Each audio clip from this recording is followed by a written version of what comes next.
Assalamualaikum warahmatullahi wabarakatuh. Saya Muhammad Robi Alfian. Saya dari kelompok 8. Di sini saya sedang bersama usahawan di bidang jenis kue. Bisa dikenalkan Ibu? Nama saya Evi Susanti. Ini usaha Ibu? Bikin kue, kue kering buat lebaran. Oh, kue kering buat lebaran. Apa sih nama usaha Ibu nih? Caca Cookies. Oh, Caca Cookies. Kapan sih mulai Caca Cookies nih di YouTube? Oh, udah lama, dari tahun 2005.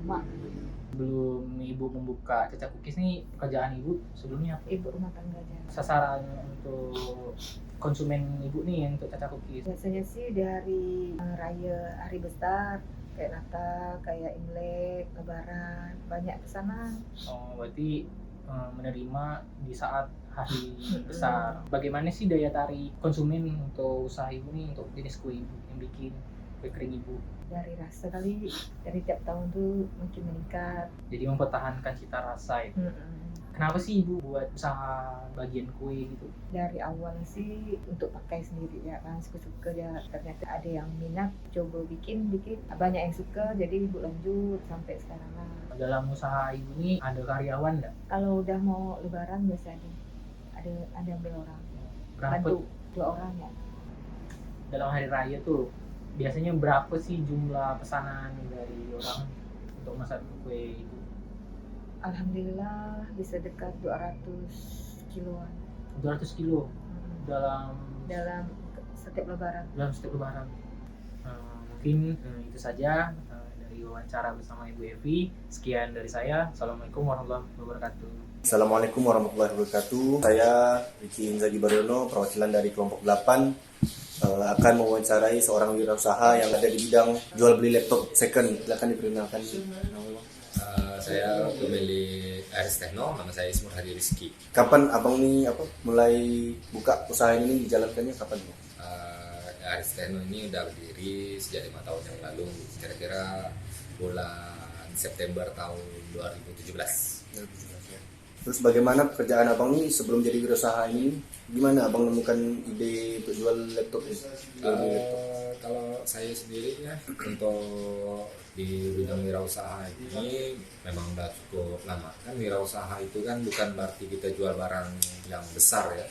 Jadi saya juga dulu pernah jual barang yang kecil-kecil, itu apa yang bisa dijual saya jual, power bank, headset, apa yang bisa saya jual.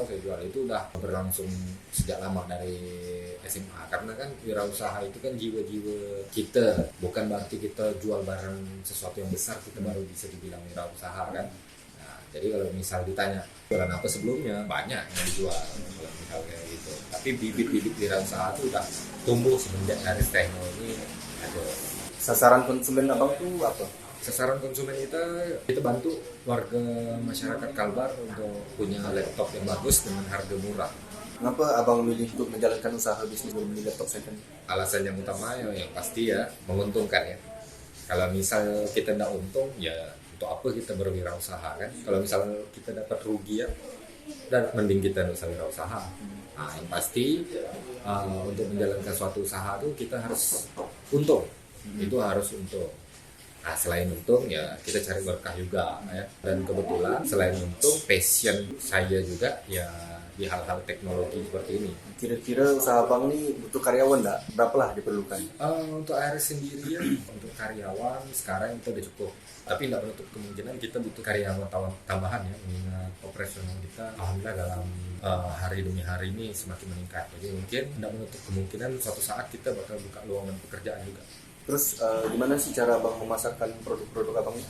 Sekarang nih ibaratnya udah masuk ke revolusi digital ya, di zaman digital. Jadi saya itu jualan tidak langsung besar seperti ini. Jadi kalau misal kita mau jualan itu, kita nggak perlu jualan barang-barang yang bisa dijual pada umumnya lah ya ibaratnya. Kita bisa, misalnya kita punya barang apa yang mau penjualan, kita mau ngelatih skill kita untuk berjualan, kita bisa pasarkan di media sosial. Karena zaman dulu untuk menjual barang, untuk promosi barang itu mahal. Kita harus beli reklame, kita harus pasang spanduk, kita harus mengeluarkan banyak duit lah untuk promosi. Nah sekarang di zaman media sosial yang serba digital, ada TikTok, ada IG, ada Facebook. Nah itu kita mau pasarkan barang kita tuh gratis. Nah, jadi manfaatkanlah kalau misal mau jualan tuh ya pakai platform itu, sangat efektif kalau misal untuk jualan. Karena orang sekarang, zaman sekarang nih, kalau orang mau beli barang bukan ke toko dulu ngeliat barangnya. Mereka kalau misal mau beli laptop nih, atau beli motor, atau beli mobil, pasti dia ngeliat HP dulu, lihat Instagram, lihat Facebook, lihat TikTok. Kalau zaman dulu orang pergi ke toko dulu baru beli. Sekarang orang ngeliat HP baru beli. Jadi media sosial tuh sangat penting. Terus ini kan selain abang ini kan banyak kan nih yang jual-jual laptop ini, gimana abang cara menghadapin kompetitor gitu? Oke, nah ini juga bisa jadi masukan ya buat kita semua. Saya enggak rasa usaha kita ini adalah yang terbaik, enggak. Tapi kita cukup memandang lurus ke depan dan memastikan bahwa kita juga mengikuti perubahan-perubahan tren-tren yang ada di kalangan sekarang. Karena ada pepatah yang mengatakan kalau misal kita tidak berubah, maka kita akan dibilas sama perubahan itu sendiri. Nah, jadi kalau misalnya kita melihat ada perubahan nih, misal arah penjualan orang, dulu orang mainnya Facebook, sekarang mainnya Instagram, berarti kita harus beralih tuh, kita jualannya di Instagram, nggak jualan di Facebook lagi. Nah nanti suatu saat mungkin orang jualannya di TikTok, ya kita jualan di TikTok. Jadi kita memastikan bahwa kita ikut berubah juga. Nah kita nggak mau jadi penjual yang kolot, nggak mau jadi penjual yang fanatik. Nah, jadi kita ikutin perubahan, ikutin selera masyarakat, dan kita nggak usah terlalu ngelihat banyaknya gimana sih kompetitor kita, gimana sih mereka kok jualannya segini. Nggak usah, kita fokus pada produk kita sendiri. Kita benahi kekurangan kita, nggak usah lihat kiri kanan, anggap ya kita tuli. Kita berjalan ke depan, naik ke atas, kita tiba-tiba lihat kita di puncak nih. Ya seperti itu lah. Jangan terlalu banyak dengar omongan orang. Assalamualaikum warahmatullahi wabarakatuh. Perkenalkan, saya perwakilan dari kelompok 8 Prodi Teknik Informatika Politeknik Negeri Pontianak. Saya Fajar Bayu Krisna. Saya di sini ingin mewawancarai Bapak tentang usaha Bapak. Mungkin itu perkenalan singkat awal saya. Mungkin selanjutnya Bapak bisa menceritakan sedikit tentang apa usaha Bapak yang Bapak jalankan. Dan perkenalan diri Bapak. Oke. Kenalkan, nama saya Fadil Husin. Saya ada menjadi wirausaha udah sejak dari 2019. Jenis usaha saya itu dalam bidang makanan dan iklan juga. Jadi intinya saya juga bukan hanya dalam wirausaha, saya juga jadi guru, saya juga jadi narasumber dan lain-lain, tidak dalam satu bidang. Mungkin yang saya tanyakan tentang wirausaha Bapak sekarang, Ya. Kapan usaha Bapak ini dimulai? Dimulai itu sebenarnya untuk startnya itu dari 2017.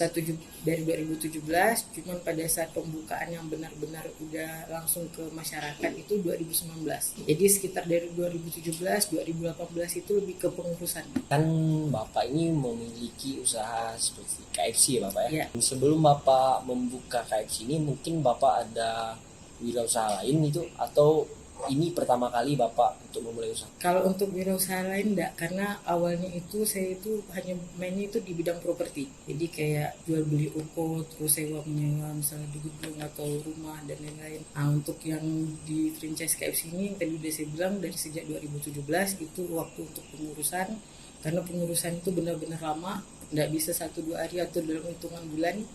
Dari 2017, 2019 baru start. Ini kan Bapak mulai usahanya dengan KFC ini Pak. Ya. Apakah Bapak ada gimana awal mula Bapak terpikir, saya ingin membuka franchise KFC? Awalnya itu membuka bisnis franchise KFC ya karena saya dulu paling maniak dengan yang namanya KFC. Jadi apapun produk KFC itu pasti saya beli, dari hobi makan dan lain-lain kan, dari ngelihat postingan-postingan orang juga, kayaknya enak nih, coba kalau misal buka sendiri gimana. Itu akhirnya saya cari info, kebetulan juga ada relasi yang arahnya ke sana. Akhirnya saya berangkat langsung ke sana, tanyakan apa yang harus dipersiapkan, apa yang harus saya penuhi. Nah, barulah mereka juga baru bisa deal. Kalau untuk hambatan pas pembukaan itu banyak? Hambatannya itu berbagai bidang. Pertama, di bagian masyarakat. Kadang Indonesia ini, tidak usah Indonesia, daerah Pontianak ini, ketika ada tahu dari isu-isu yang beredar antar tetangga, antar orang, itu tidak bisa dipungkiri ya, apalagi lagi daerah saya itu daerah Sungai Jawi. Orang juga udah tahu daerah Sungai Jawi itu isinya preman semua, sampai ketua RT-nya juga preman. Ini yang benar-benar batu hambatan saya pada saat awal untuk pembukaan KFC. Karena untuk pembukaan KFC itu kita harus mengantongi izin usaha, dan ada juga yang namanya IPAL dan sejenisnya. Jadi itu untuk ke Dinas Lingkungan Hidup DLH. Nah itu persyaratan itu juga harus banyak, harus mengumpulkan warga, harus mengumpulkan RT, sosialisasi masalah antara itulah ya masyarakat di sekitar situ. Itu baru masalah masyarakat. Yang kedua masalah perizinan itu sendiri. Perizinan di Pontianak itu bukan sehari 2 hari bisa kelar. Dari A ke B, dari B ke C,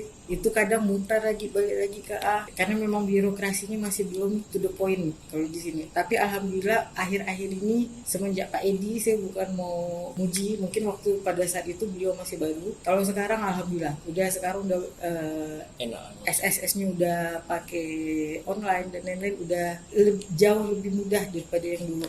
Kalau dulu tuh memang masalah izin. Dan yang ketiga itu masalah kriminal. Jadi pada saat mau pembukaan itu kan kita kan punya material dan lain-lain, kan itu kita mau bangun, mau masukkan equipment. Itu saya tuh kemarin waktu pas buka aja tuh saya tuh udah rugi, udah enggak bisa dihitung lagi dah. Sampai tiang PLN yang untuk bikin gardu itu hilang, dicuri. Itu tuh bukan kecil-kecil barang. Tiga-tiganya habis. Pagi malam ada, pagi udah tak ada benda tuh.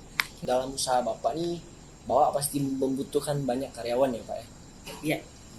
Boleh, dalam sekarang nih karyawan Bapak udah berapa orang? Kalau untuk karyawan, ini kan kita sistem itu semi franchise. Jadi tidak franchise full. Kalau franchise full itu kan harus saya menyediakan. Iya. Tapi kalau semi franchise ini dari 90% karyawan itu dari pihak manajemen KFC-nya sendiri. Cuman dari untuk yang di store saya, itu saya minta kemarin ada 7 terdiri dari 5 karyawan, 1 orang asisten manajer dan 1 orang manajer, dan juga ada teknisi. Tapi itu sistemnya apabila terjadi masalah atau kendala baru dia datang. Kayak freelance gitu. Ya, freelance. Mungkin ini pertanyaan terakhir Pak. Kan Bapak ini sistemnya franchise Pak. Kalau untuk pemasaran produk, apakah ada sangkut paut dengan pihak pusat atau Bapak sendiri? Kalau untuk masalah promo, Iya. itu biasanya dari pusat mengajukan, kita tinggal ACC. Jadi kalau misalnya saya ACC untuk di store saya merasa, saya kurang nih untuk pendapatan di store saya, maka saya ACC. Kalau misalnya saya juga merasa sepi, mereka juga kan udah pasti ada perhitungannya kan, ada tim akuntan dari pihak dari KFC juga. Kalau misalnya udah mulai penurunan penjualan dan lain-lain, mereka udah mulai warning. Kita kira-kira mau ada promo apa. Dan kadang juga promo, kalau khusus itu ada yang namanya promo khusus dalam tanda kutip, yang tidak ada di store lain. Nah itu untuk perlakuan khusus. Dan beberapa kali di Sungai Jawi itu udah banyak perlakuan khusus, karena ya tau sendiri lah, kayaknya memang seleranya itu agak beda dibandingkan daerah-daerah yang lain. Bukan untuk mengucilkan ya, tapi ada bagusnya juga. Di Sungai Jawi itu bisa jadi buat pembelajaran juga buat yang daerah kayak Serdam, kayak Ayani juga, sampai Gajah Mada. Assalamualaikum warahmatullahi wabarakatuh. Saya Muhammad Robi Alfian, saya dari kelompok 8. Di sini saya sedang bersama Ibu yang berusaha di bidang jasa laundry. Boleh perkenalkan Ibu? Nama saya Indah. Kalau boleh tahu apa sih nama tempat laundry Ibu nih? Laundry 89. Kapan Ibu mulai buka usaha laundry ini Bu? Tahun 2015. Sebelum buka usaha laundry ini Ibu kerjanya apa ya kalau boleh tahu? Saya di kantor Adira. Di Adira itu sekitar 5 tahun, menikah, pindah ke Pontianak, buka laundry. Siapa sih sasaran konsumen untuk laundry ini? Kalau saya itu menengah ke atas, karena banyak laundry lain itu yang buka itu dengan tarif yang murah karena sasarannya itu menengah ke bawah. Tapi kalau saya nggak mau. Jadi kalau saya tuh carinya yang menengah ke atas. Kenapa? Karena yang menengah ke atas itu yang paling membutuhkan jasa laundry, karena mereka sibuk aktivitas di luar ketimbang yang menengah ke bawah. Kalau yang menengah ke bawah itu kan banyak ibu rumah tangga ya. Nah, jadi mereka paling membutuhkan jasa laundry saat misalnya ada acara ataupun cuaca yang kurang bagus. Tapi kalau misalnya yang menengah ke atas, karena mereka sibuk aktivitas di luar, nah itu yang paling membutuhkan jasa laundry. Jadi target saya kan menengah ke atas, makanya tarif kita itu tidak yang ke bawah. Kenapa sih Ibu memilih usaha laundry ini? Kenapa ya? Sebenarnya dulu nggak pernah terpikir mau usaha laundry itu kan. Cuman karena setelah menikah terus susah kan cari pekerjaan di kota yang dengan status sudah menikah gitu kan. Nah itu jadi akhirnya mikir kenapa usaha laundry? Karena usaha laundry itu usaha yang tidak ada matinya. Selagi manusia masih pakai baju, usaha laundry tetap jalan. Itu aja sih. Kalau usaha-usaha yang lain tuh mungkin iya, cuman belum pernah belum pernah tahu ilmunya gimana gitu. Jadi makanya pilihnya laundry. Dulu laundry nggak banyak, sekarang baru menjamur. Waktu awal Ibu buka usaha ini di tahun 2017? 2015. Oh, 2015. Berapa modal Ibu untuk buka usaha? Modal awal 2015 itu 80 juta. Include dengan mesin cuci, mesin pengering, mesin setrika uap, meja, renovasi, sewa kios, dan semuanya itu udah 80 juta. Berarti waktu di awal pertama kali buka itu memang di sini tempatnya? Emang udah di sini. Saat ini nih Ibu berapa sih karyawan yang udah kerja di tempat Ibu nih? Karyawan kita di sini yang di pusat ini ada 5, terus yang di cabang itu 1, dan di sana 3, jadi totalnya 8. Usaha Ibu nih dari buka jam berapa ya? Kita laundry 89, buka jam 8, tutup jam 9. Oh, sesuai nama ya, kita buka dari jam 8 kok jam 9. Itu filosofinya. Itu filosofinya. Oke. Ini pertanyaan terakhir Bu. Apa harapan Ibu untuk laundry Ibu nih ke depannya? Harapan saya supaya ya bisa menciptakan lapangan pekerjaan. Itu inti saya. Pertama kali saya buka usaha itu intinya saya bisa bermanfaat bagi orang lain. Saya menciptakan lapangan kerja bagi orang lain. Jadi di era yang sekarang susah cari kerja. Jadi kalau kita buka usaha itu ya untuk menciptakan lapangan pekerjaan. Jadi saya maunya tuh kayak anak-anak mahasiswa gitu yang dari luar kota. Itu kan karyawan saya mayoritas itu memang mahasiswa. Kenapa saya lebih terima mahasiswa? Karena bagi saya mahasiswa yang paling membutuhkan uang, gitu kan. Apalagi dari luar daerah. Nah, jadi emang target kita itu pengen mensejahterakan para pencari kerja, khususnya mahasiswa yang kuliah sambil kerja. Jadi kedepannya harapan kita ya supaya mengurangi angka pengangguran ya. Terus bisa buka 5 cabang laundry lagi. Amin, semoga tercapai ya harapan Ibu. Mungkin ini saja dari saya. Sebelumnya saya mengucapkan terima kasih sama Ibu. Saya akhiri. Assalamualaikum warahmatullahi wabarakatuh. Assalamualaikum warahmatullahi wabarakatuh. Perkenalkan, nama saya Diki Rivaldi. Saya perwakilan dari kelompok 8 yang tugas mewawancarai wirausaha di bidang pencucian mobil ya Pak. Perkenalan Pak Ilham. Di sini saya akan mewawancarai wirausaha Bapak. Boleh Pak ya? Pertama Pak, kapan usaha Bapak ini mulai dijalankan Pak? Bagi kita Pak. Tahun 2015. Sudah berjalan 6 tahun. Untuk selanjutnya, bagaimana pekerjaan Bapak ini sebelum menjadi wirausaha sampai menemukan ide untuk menjadi seorang wirausaha karwas ini? Awalnya sih pas pengangguran, tapi awal saya diajak kawan kerja, jadi mengelola usaha sini. Jadi jelas mengelola lah. Tidak temannya. Teman. Kalau boleh tahu sasaran konsumen karwas Bapak ini kayak Wah, banyak gitu. Maksudnya kayak di kalangan umum lah ya. kalangan Umum. umum. Gitu. Sama dalam sehari ini Bapak bisa berapa Pak yang cuci mobil?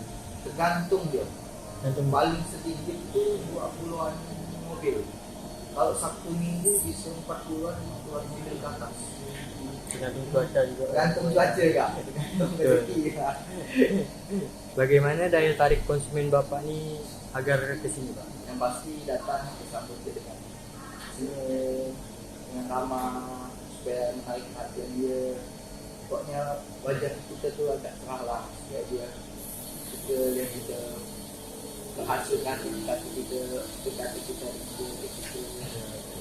Sama pelayanan juga. layanan juga biar dia lebih enak, luas itu layanan lah yang penting. Iya, Itu betul. lain waktu suci kalau puas aku sengaja jadi kurang langsung problem. Kenapa Bapak nih milih untuk menjalankan usaha karyawan? Karena bagi saya belum banyak yang buka sih. Waktu 2015 juga ya? 2015 itu banyak buka. Lagi pula kayaknya prospek adalah ke depannya tuh dari teman. Jadi dengan itu kan lebih bagus buka usia mobil. Saya ngelola. Untuk selanjutnya, apa saja hambatan selama Bapak menjadi wirausaha Tarwas ini, Pak? Alhamdulillah belum ada sih. Alhamdulillah, Pak ya. Apakah Bapak membutuhkan karyawan untuk menjalankan usaha ini, Pak? Sama kalau butuh tuh berapa orang yang dibutuhkan? Kalau untuk saat ini sih sudah pasti ada, jadi sudah ada 9 karyawan. Bagian naikkan mobil udah 1, bagian itu 3 orang, bagian ngelap sama ngekip 5 orang. Jadi udah 9 untuk kalau naik keluar baru kita ambil karyawan baru. Bagaimana Bapak memasarkan Tarwas ini, Pak? Ada iklan gitu atau Dulu awalnya di post pernah, di Instagram pernah. Aku tuh kalau murah?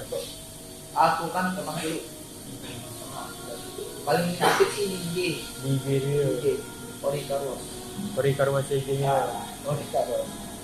Untuk selanjutnya, seperti kalau boleh tahu nih Pak, suka duka Bapak yang rasakan selama menjalankan usaha Tarwas ini, Pak? Duka loh ya. Atau suka dulu? Awal mulanya lah kita kalau merintis kan paling belum tahu apa setelahnya atau gimana. Tapi kalau udah kita jalan makin hari itu kayak lebih enak gitu. Jadi kita paham kan semuanya, aku tahu semuanya itu udah lebih enak. Udah ngerti itu ya. Itu ya. Itu sekian pertanyaan dari saya, Pak. Saya tutup, Pak ya. Sekian, terima kasih. Wassalamualaikum warahmatullahi wabarakatuh. Assalamualaikum warahmatullahi wabarakatuh. Waalaikumsalam. Perkenalkan, nama saya Rikin Zaki Baryono dari kelompok 8 perwakilan. Saya akan mewawancarai Abang seputar usaha Abang. Ya. Silakan diperkenalkan, Abang. Nama saya Giovanni. Saya memiliki usaha bidang jasa pembongkaran kapal. Nama PT-nya Sinar Siantan Abadi. Kalau boleh tahu nih Bang, kapan usaha Abang ini berjalan, dimulai? Kita running sekitaran 2018 ya.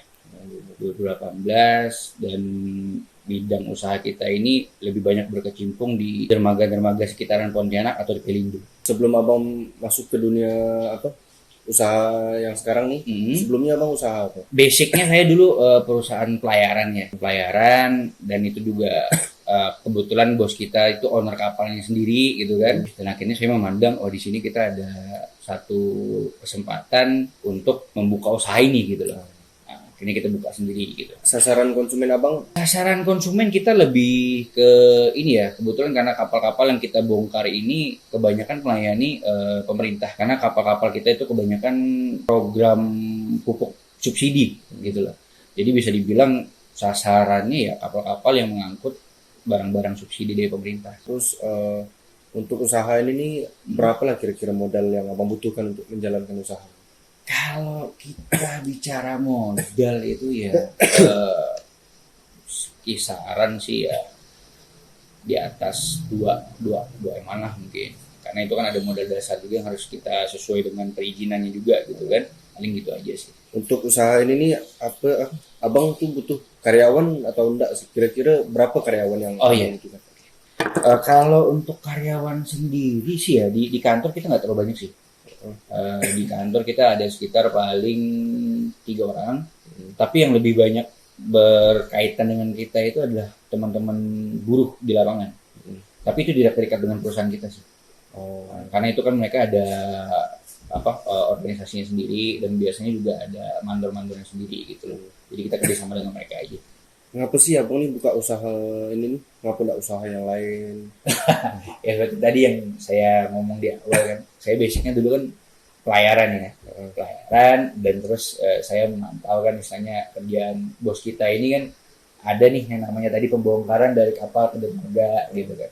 Nah, selama ini kan kita selalu memang istilahnya ada perusahaan bongkar muatnya ini yang ditunjuk gitu loh.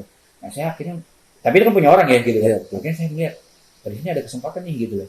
Saya istilahnya saya merasa saya mengerti bidangnya, saya bisa menjajakinya gitu kan. Akhirnya saya coba buka dan saya coba masuk dalam pupuk Indonesia.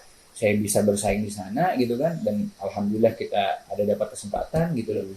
Ya udah, mungkin kalau dibilang kenapa tidak coba bidang lain, mungkin masih mau nyelamin usaha ini dulu sih, masih mau bidang ini gitu kan, karena lumayan besar lah untuk dalam bidang pelayaran itu gitu loh. Ada kapal, ada bongkar muatnya, ada trackingnya gitu kan, ada ekspedisinya lagi gitu kan.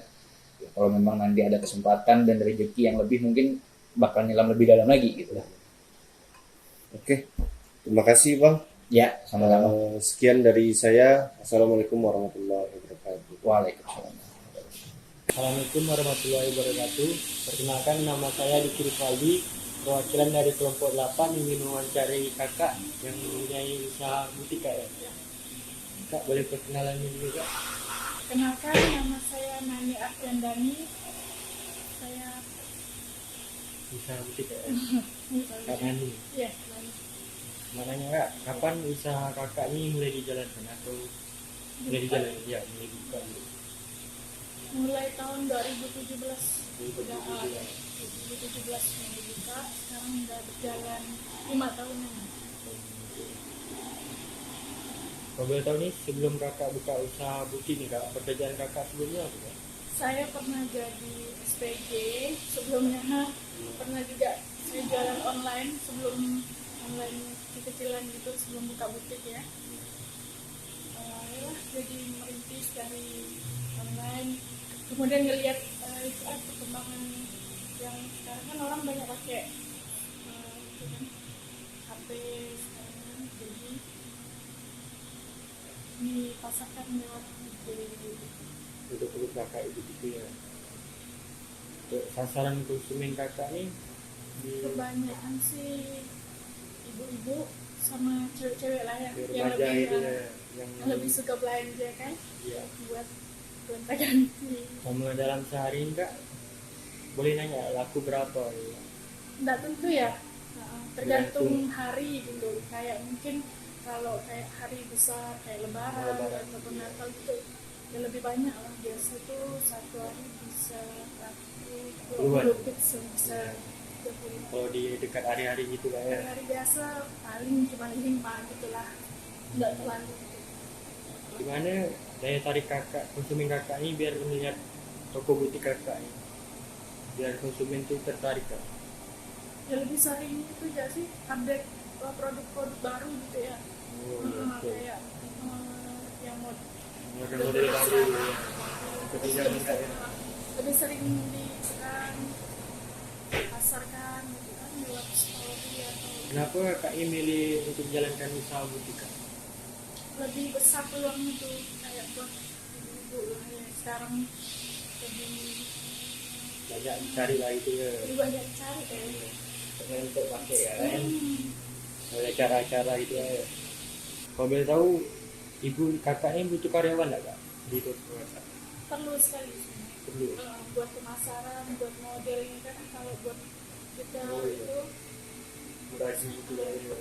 pemasaran di story Facebook atau IG harus kayak buat online juga itu kan perlu orang yang pandai masuk itu Kak ya, pasar itu. Kalau boleh tahu hambatan kakak selama menjadi wirausaha butik ya? Ya gitu, turun naiknya itulah pelanggan kan. Iya.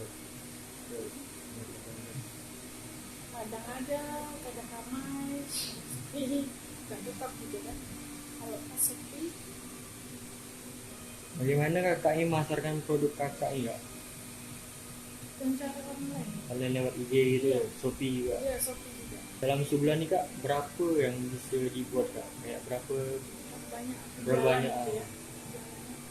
dalam sebulan? Sebulan Ratusan ada Kak? enggak sih, kalau hari-hari kayak gini kurang. Tergantung lagi ya, hari besar gitu ya. Sebulan sih bisa 20-an lah, 30. Kalau yang tahu usaha kakak ini buka jam berapa dan tutup jam berapa ya? Itu bukanya jam 8 pagi sampai jam 8 malam. Jam 8 malam. Tapi kalau pelayanan online ini juga sama ya? Ya, pelayanan online ikut jam kerja ya. Harapan kakak untuk foto kakak, foto buku kakak. Semoga bisa lebih berkembang lagi lah ya, lebih lagi bisa meluaskan lebih besar lagi.